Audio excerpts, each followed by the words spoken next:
Strange Jest by Agatha Christie, Section 1. And this, said Jane Heeler, completing her introductions, is Miss Marple. Being an actress, she was able to make her point. It was clearly the climax. The triumphant finale. Her tone was equally compounded with reverent awe and triumph. The odd part of it was that the object thus proudly proclaimed was merely a gentle, fussy-looking, elderly spinster. In the eyes of the two young people who had just, by Jane's good offices, made her acquaintance, there showed incredulity and a tinge of dismay. They were nice-looking people. The girl, Charmaine Stroud, slim and dark. The man, Edward Rostier, a fair-haired, amiable young giant. Charmaine said a little breathlessly, "Oh, we're awfully pleased to meet you," but there was doubt in her eyes. She flung a quick, questioning glance at Jane Heeler. "Darling," said Jane, answering the glance, "she's absolutely marvelous. Leave it to her." "I told you I'd get her here, and I have," she added. "Miss Marple, you'll fix it for them. I know it will be easy for you." Miss Marple turned her placid, china-blue eyes toward Mr. Rostier. "Won't you tell me," she said, "what this is all about?" "Jane's a friend of ours," Charmaine broke in impatiently. "Edward and I are in a rather fix. Jane said if we would come up to her party she'd introduce us to someone who could. Edward came to the rescue. "Jane tells us you're the last word in sluice, Miss Marple." The old lady's eyes twinkled, but she protested modestly. "Oh, no, nothing of the kind.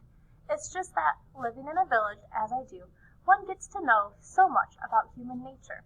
But really, you have made me quite curious. Do tell me your problem."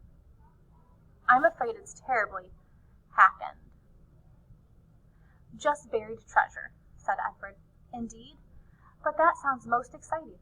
"I know, like Treasure Island, but our problem lacks the usual romantic touches. No point on a chart indicated by a skull and crossbones. No directions like 4 paces to the left, west by north. It's horribly prosaic. Just where we ought to dig."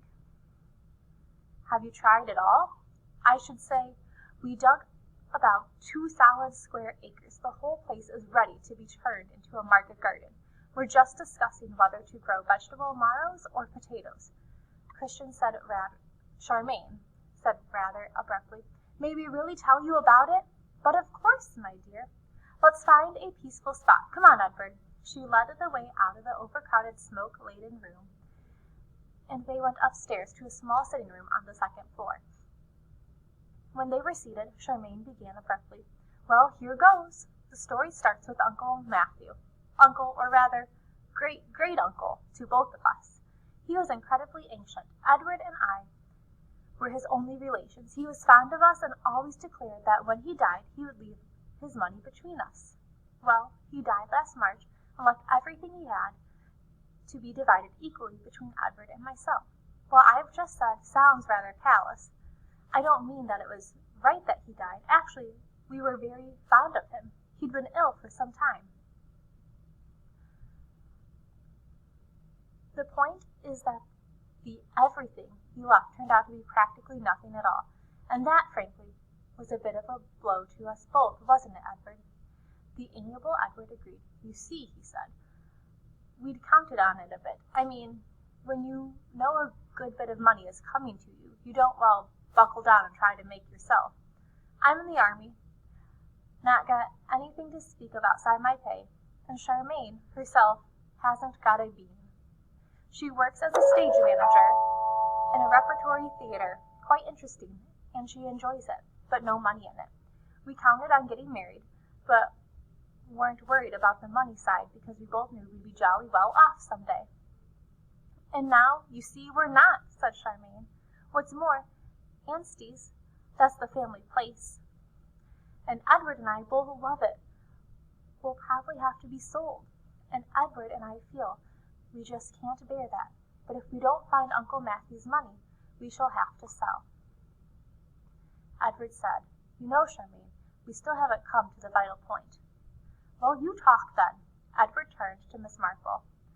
"It's like this, you see. Uncle Matthew grew older, and he got more and more suspicious. He didn't trust anybody." "Very wise of him," said Miss Marple. "The depravity human nature is unbelievable. Well, you may be right. Anyway, Uncle Matthew thought so. He had a friend who lost his money in a bank, another friend who was ruined by an Aberdeen solicitor, and he lost some money himself in a fraudulent company. He got so that he used to hold forth at great length the only safe and sane thing to do was to convert your money into a solid bullion and bury it. Ah, said Miss Marple, I begin to see.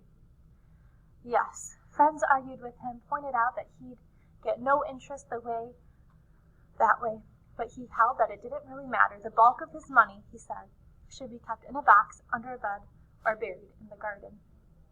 Those were his words. Charmaine went on, and when he died, he left hardly anything at all in securities, though he was very rich, so we think that that's what he must have done. Edward explained. We found that he had sold securities and drawn out large sums of money from time to time, and nobody knows what he did with them, but it seems probable that he lived up to his principles, and that he did buy gold and bury it. He didn't say anything before he died? Leave any paper, no letter? That's the maddening part of it. He did it. He'd been unconscious for some days, but he rallied before he died. He looked at us both and chuckled a faint, weak little chuckle. He said, You'll be all right, my pretty pair of doves. And then he tapped his eyes, his right eye, and winked at us. And then he died. Poor old Uncle Matthew. He tapped his eye, said Miss Marple thoughtfully. Edward said eagerly, Does that convey anything to you? It made me think of Arsène Lupin's story, where there was something hidden in a man's glass eye, but Uncle Matthew didn't have a glass eye. Miss Marple shook her head. No, I can't think of anything at the moment. Charmaine said disappointedly, Jane told us that you'd say at once where to dig. Miss Marple smiled. I'm not quite a conjurer, you know. I don't know your uncle or what sort of man he was, and I don't know the house or the grounds, Charmaine said. If you did know them, well, it must be quite simple, really, mustn't it? Simple, said Charmaine. You can come down to Ansley's and see if it's simple. Is it possible that she did not mean the invitation to be taken seriously, but Miss Marple said briskly, Well, really, my dear, that's very kind of you. I've always wanted to have a chance of looking for buried treasure, and, she added, looking at them with a beam of late Victorian style, with a love interest, too. Section 2.